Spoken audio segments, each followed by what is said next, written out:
lanjut kepada skill 14, listen for wish, dengarkan harapan. Conversation about wish can appear in the short dialogue. The important idea to remember about wish is that a wish implies that the opposite of the wish is true. Nah, percakapan tentang keinginan ini dapat muncul dalam dialog pendek.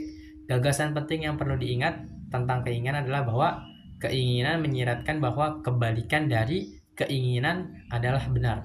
Nah, untuk mengerti lebih lanjut hal ini, kita langsung kepada soalnya. Woman, it's too bad that you have to stay here and work during the school break. Man, I really wish I could go with you and the others to Palm Springs. Saya berharap I could go, saya bisa pergi denganmu dan dengan yang lain to Palm Springs. What does the man mean? Nah, apa sih yang dimaksudkan dari man ini? Kita langsung ke jawabannya agar lebih mudah. Yang A, maybe he will go with the others on the trip. Mungkin dia akan pergi dengan yang lain. Nah, ini enggak ya, karena I really wish. Nah, wish ini kayak berharap tapi kayak sulit gitu dilakukan. Coba yang B, he is unable to go on the trip. Dia tidak akan melanjutkan perjalanan.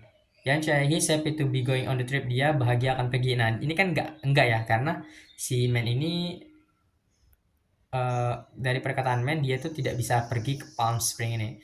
Yang D, he is going on the trip but not with the others. Dia ingin pergi tapi tidak dengan yang lain. Ini juga bukan ya. Maka jawaban yang tepat itu adalah yang B. Kita bisa garis bawahi unable. Dia tidak dapat ataupun tidak mampu ya. Tidak dapat melanjutkan atau berangkat ke go on the trip. Nah, melakukan perjalanan. Melanjutkan perjalanan. Yang B itu adalah yang tepat. He is unable to go on the trip. So dari listen for wish ini ada key information about wish. Poinnya, an affirmative wish implies a negative reality. I wish I had time to help. Nah, example-nya artinya not time to help, dia tidak memiliki waktu untuk menolongnya. Terus a negative wish implies an affirmative reality. Nah, afirmatif ini kata positif ya. Nah, ini bisa dikatakan afirmatif ini itu kata positif. A negative wish implies an affirmative reality. I wish I didn't have time to help. Nah, saya tidak memiliki waktu untuk menolongnya. Nah, ini bisa dikatakan sebagai time to help. Dia ada waktu untuk menolongnya. Jadi kebalikannya jika kata afirmatif, I wish I had time to help. Nah, maka dia tidak ada waktu untuk menolongnya. Sebaliknya jika a negative wish implies an affirmative reality, kayak contoh tadi, I wish I didn't have time to help, maka ini dijadikan time to help, dia memiliki waktu untuk menolongnya.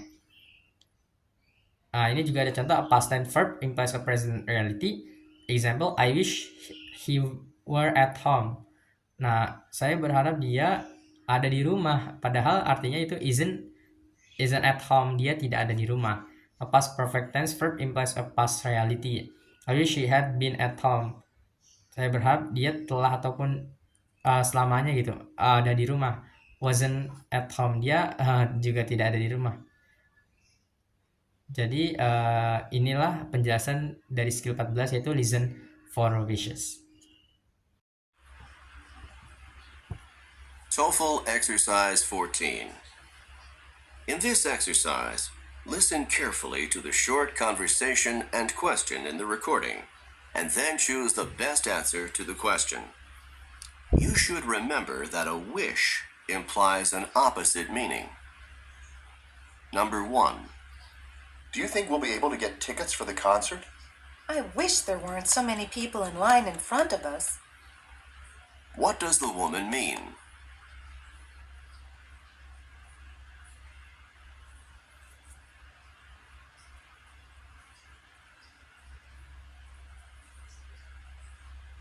Number 2. I'm sorry I didn't tell you about the parking ticket. I wish you had told me about it. What does the man mean?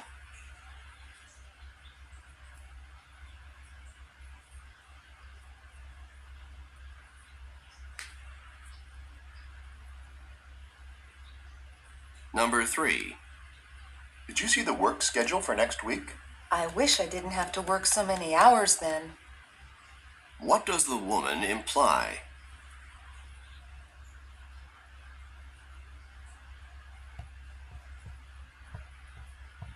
Oke, mari kita bahas skill ke-14 yang menekankan tentang wishes. Dari soal yang pertama, ini bisa kita ketahui ya, woman-nya berkata, I wish there weren't so many people in line in front of us. What does the woman mean? Apa sih maksud dari woman tersebut? Oke, kita identifikasi jawaban antara A, B, C atau D.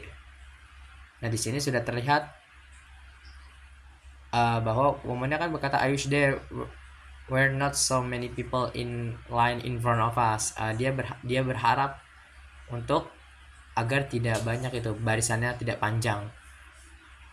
Nah, maksud si woman itu apa? Nah, di sini jawaban yang tepat itu yang C, the line in front of them is too long.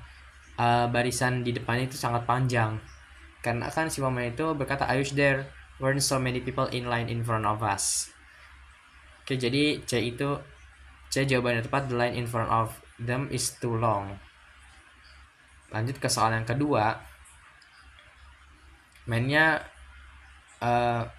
Questionnya itu menanyakan what does the man mean, apa maksud dari man tersebut. Untuk mengetahui lebih lanjutnya, kita ingat-ingat bahwa woman-nya berkata I'm sorry I didn't tell you about the parking ticket. Man, I wish you had told me about it. Saya mengharapkan bahwa kamu memberitahu saya tentang itu. Jadi kita bisa identifikasi jawaban yang benar dari pilihan jawaban ini A, B, C atau D. Dan yang tepat itu adalah yang D, the woman didn't tell him about the ticket. Karena kan si man itu kan I wish you had told me about it. Saya harap kamu bisa memberitahu saya gitu. Maka jawabannya tepat yang D, the woman didn't tell him about the ticket. Woman itu nggak ngasih tahu ke si man tentang tiket tersebut. Terus kita lanjut ke soal yang ketiga. Di sini pertanyaannya itu what does the woman imply? Nah, apa sih yang maksud si woman ini? Oke, sebelumnya woman itu mengatakan I wish I didn't have to work so many hours then. Saya mengharap banyak itu, berdoa ataupun saya berharap banget I didn't have to work so many hours then. Saya tidak bekerja dengan waktu yang banyak itu. Nah, apa sih yang dimaksud si woman itu? Nah, di sini jawabannya tepat yang C, she is working too many hours next week. Karena sebelumnya dia kan berharap I didn't have to work so many hours then. Maka maksud dari si woman ini itu she is working too many hours next week. Dia bekerja sangat lama itu, berjam-jam pada minggu selanjutnya. Mungkin itu pembahasan dari ketiga soal dari skill ke-14.